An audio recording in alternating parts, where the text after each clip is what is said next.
For this section, we are going to go over circles and talk about the basics of circles, kind of what makes up the circle, the different types of parts that you can find, and then we will do some work with evaluating to find the measurements for circumference and area of a circle.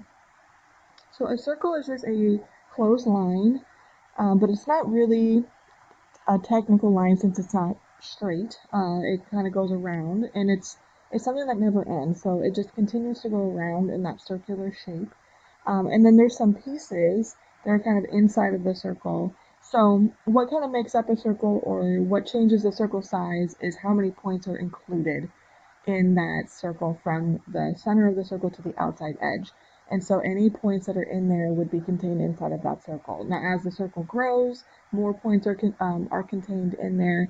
As the circle shrinks, fewer points are contained in there too, or it covers less space, I should say. So let's go over some of these main parts. So I've referred to some of these already, but the center of a circle is the point that is the same distance from every point on the circle.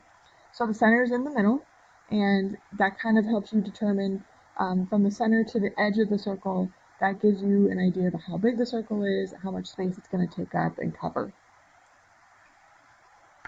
Now, if you have a line segment that starts at the center of the circle and it then goes outside, or it touches to the edge of the circle, that's called your radius.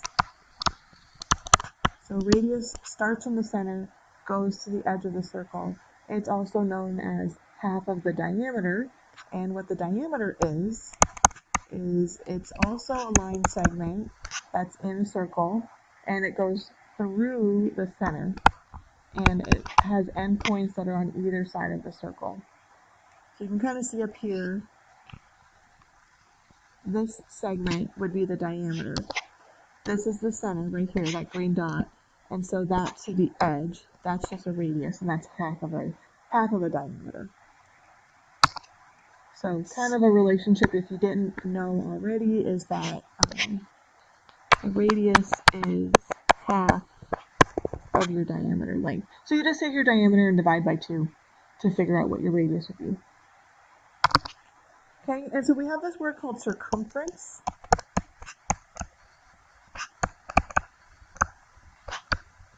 And so circumference of a circle is the perimeter of the circle, so kind of how long that curved line is, to kind of just cover the whole outside area of the circle. We don't really call it perimeter because we're not talking about straight line segments. We're talking about a curved line. So they do have a different name, circumference, to kind of talk about that, but they do refer to the same thing. And we also can have semicircles. And a semicircle is half of a circle, and it gets created when a diameter gets drawn in. So that diameter basically cuts your circle in half. So some of the main formulas that you guys are going to be using in this section is the formulas for circumference and the formula for area. Now, circumference actually has 2 separate equations that you can use depending on what they give you. So you can either use pi times your diameter, or you can do 2 times pi times the radius. Remember, 2 times r would be the same thing as diameter, so that's where that's coming from. So you can actually use either one. So if they give you the diameter or if they give you the radius, I would just grab the appropriate formula and plug it in. Area is a little bit different though, in that you have to use the radius. You don't have an option for area to be using the diameter. You want to make sure that if you have the diameter given to you and you're trying to find area, that you do divide that in half, or your area is going to be way too big. We're going to do some examples now where we either find circumference or find area. And like I said, we'll just have to be careful when it gets to area that we're making sure that we're dividing the diameter in half and we're getting the appropriate measurements there. Okay, so let's take a look at this first one. Find the circumference to the nearest tenth of a meter of a circle that has a diameter of 1.3 meters. So we're looking for circumference. They give me the length of the diameter here, so I can use the equation pi times diameter. So I'm going to take pi, and I'm going to multiply that by 1.3 because my diameter is 1.3. Now when you guys go to enter this on a calculator, most calculators have a pi button built into it, so you can go ahead and use that button when you're calculating these things. If you have a really basic calculator that doesn't have a lot of operations on it for you and it doesn't have a pi button, I would just use 3.14 for pi. It's kind of its shortcut, or its shortened version. Pi is an irrational number in that it never repeats. It's a decimal that goes on forever and ever, has no pattern to it. So a calculator with a pi button is going to be a little bit more accurate because it is going to give you a much longer decimal when you type that in. But if you are having to use 3.14, you should still get an answer that's close enough to what we're doing here. So I'm going to multiply those, and I get 4.08. Now this problem wants me to round it to the nearest tenth. So remember, that's the first decimal spot. And since an 8 follows it, I'm going to round that 0 up to a 1. So it's 4.1, and then this would just be meters. Just like perimeter with our label, you don't do anything fancy to it. It's just meters or inches or feet, whatever they might give you. Now on the second one here, they want us to round to the nearest hundredth, so that's 2 decimal places out. And they still want us to find circumference. This time we have a radius of 1 foot 9 inches. What we're going to want to do first is convert this measurement so that it's all in feet. So let's talk about the inches piece. So remember, there's 12 inches in 1 foot, so I'm going to figure out what 9 inches would be, like what fraction of a foot that would be. So I'm putting 9 over 12. I can take a 3 out of both here. So that gives me 3/4. So this would be the same thing as 1 3/4, or 1.75 feet. Okay, and now that's your radius. That's your R. So to find circumference this time, we're going to want to use our 2 pi r equation. So we're going to take 2 times the pi, and then times 1.75 for the radius. And now that gives me, I'm going to write out, I get 10.995. Now it keeps going. Now they want me to round this to the nearest hundredth. That means 2 decimal places out. So the 99. But the 99 is followed by a 5. So that's actually going to round this up to zeros all the way across. So I'm actually going to just write it as 11. And if you wanted to be technical and give them their 2 hundredths, you could just put 0.00. And that would be inches.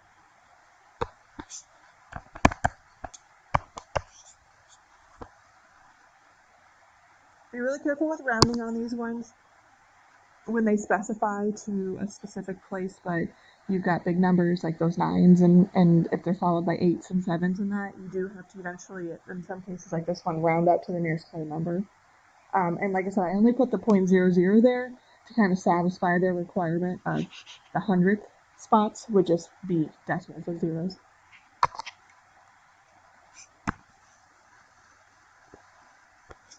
Okay, so number 3, we're moving on to area now. Remember, area only has one equation, pi times radius squared. So this one gives me the radius, so you can go ahead and plug that in. So it says pi times 8.5 squared. Go ahead and evaluate that on your calculator.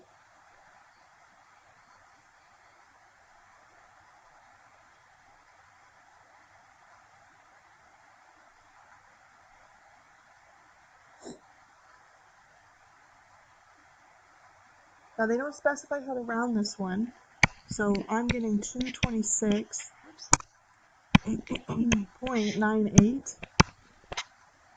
And so if they wanted it again, like to the nearest tenth, or even if it was to the nearest hundredth, you could go ahead and leave it right there because it's followed by a couple of zeros. But you could also, if you wanted to, you could just round this up to 227 meters squared. I would accept either answer here. They don't really specify how to round it, so you can either round it just yourself. I would just go out a couple decimal places, or you could just go ahead and round it up to the nearest whole number there. Alright, so let's do number 4 now. We have a similar situation here where they're giving us a portion of a foot. Okay, so we've got 12 feet, 8 inches. Let's get this all in feet. So I'm going to start by putting that 8 over 12. And again, there's 12 inches in 1 foot. Now you can take a 4 out of both of those numbers. And so that's going to give us 2/3. So that's going to be, for your radius, it's going to be 12 and 2/3, which 2/3 is a decimal, is 0.6 repeating. Okay, so that would be your radius there. Now we're trying to find area. So we're going to do pi times 12 and 2/3 squared. Now, if you guys have a calculator, you can either type in that fraction as is, or you can try to use the decimal. You can just put in like a bunch of 6s after the 12, or you can round it. Either way, you're going to get an answer fairly close to mine. So I'm going to give you a minute. Go ahead and try to evaluate that.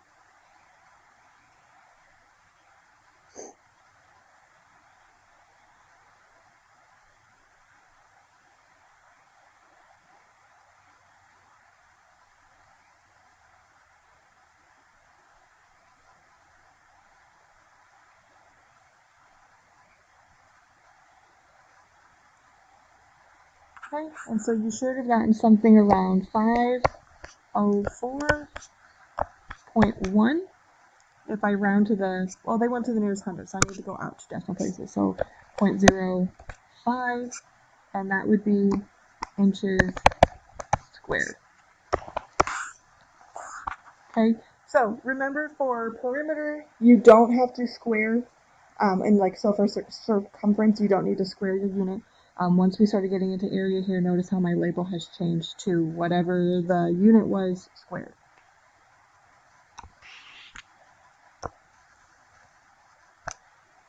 Alright, last one here. We've got a 15-inch diameter wheel that has a 3-inch hole in the center, and we're trying to find the area of the side of the wheel to the nearest 10. So basically, we're trying to figure out what's the area of kind of this darker shaded, bluish area. We want to get rid of that circle in the middle. So this is going to require me to do area of 2 separate circles. I'm going to call one of them the outside circle,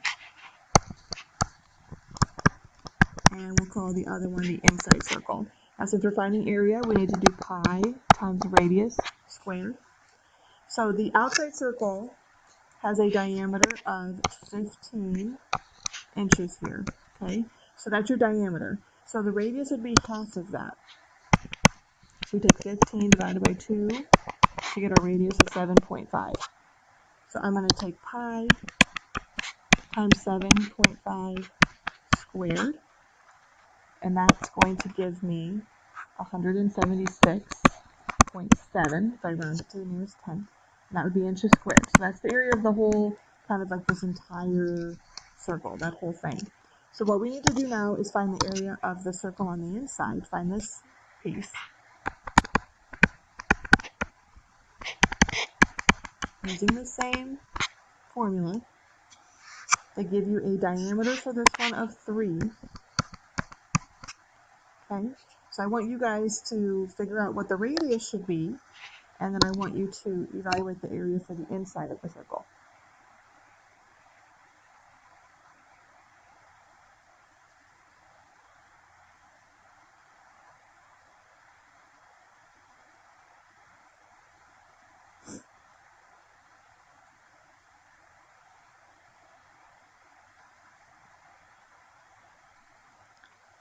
So you guys should have taken 3 divided by 2 to get 1.5 for the radius.